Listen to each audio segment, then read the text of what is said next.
Welcome to another YouTube video with Yolani Chotyana. So today we're discussing relationships. Today we are speaking relationships and how people that are outside looking in will always have something negative to say when there's something negative in the relationship, and they'll always keep quiet when there's something positive. For example, do me a favor.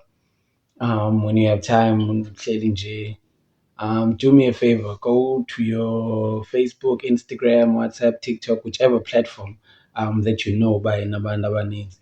Just go to one of those platforms and just post a status about wena nepartner yakho fighting, whatever the case may be.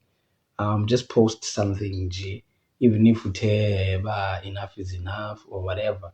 Just say something nje about you and your partner, a negative, whether it's male, whether you're female, whether, just say that and see how many people will go in and or will comment and say, people that are close to you, by the way, that will comment and say, fuck him, let him go, you don't need him, blah blah blah blah blah blah.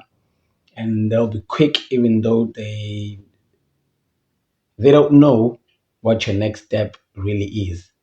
Even if you're saying, because when you're angry you might say fuck it, it's whatever.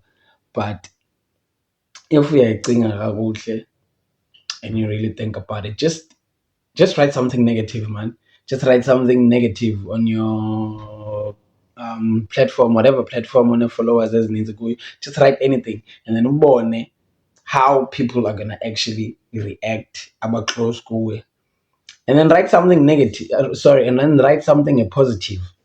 Maybe just post a picture of you two fucking your heart, say nothing, or fuck, I missed him, or I love him, or whatever is positive about ubhala ngepartner yakho, and see how silent they go.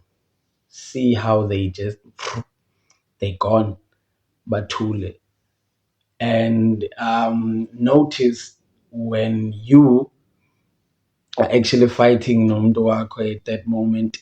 Notice how they are quick to have or to say you should leave lo mntu when they are forgiving their partners for the same thing. So it's these people that are keeping their lives intact, they are protecting their partners, but when it comes to you, they are quick to say, fuck him or fuck her, she. So just think about it, Jay, for a second, and see how people close to you feel about your relationship. Just do that for me.